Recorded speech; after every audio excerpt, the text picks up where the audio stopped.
Abbasın Saqi adlı bir dostu vardı. Bir gün Saqi ilə gəzərkən Abbas saz səsi eşitdi. Heyran qaldı. Qulağı ilə yox, ürəyi ilə dinlədi.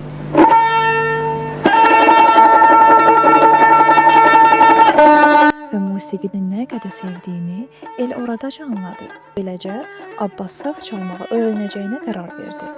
Amma hələ bilmirdi ki, həmin gün eşitdiyi sehirli musiqinin cazibəsi onu haralara çəkib aparacaq. Səsin və eşqin dəryasına qərq edəcək. O gecə Abbas qəribə yuxu gördü.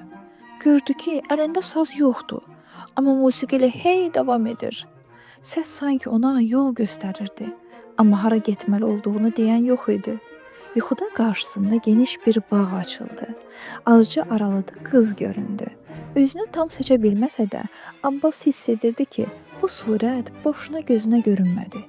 Ona tərəf getmək istərkən, yuxu pərdəsi yavaş-yavaş qeybə çəkildi.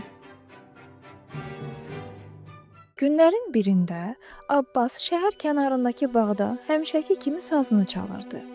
Səs çiçəklərin, yarpaqların arasından sızaraq ətrafa yayılırdı.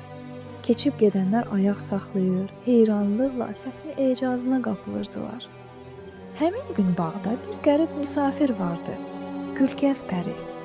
Əlinə kitab alar, ağacların kölgəsində oturardı. Danışmaqla arası yox idi, amma dinləməyi sevərdi. İnsanların sözündən çox səslər arxasında gizlənən mənaları eşidərdi. O, Abbası sonacan dinlədi. Musiqi bitəndə hər kəs aşığı alqışladı. Bu məqam Abbasla Gülgəzin baxışları görüşdü. Sükutun içində elə bir sevgi hekayəsi doğuldu ki, səsi yalnız illər sonra bəşəriyyətə çatacaqdı. Gözəl musiqinin sorağına axışıb gələnlərin sayı artmağa başladı.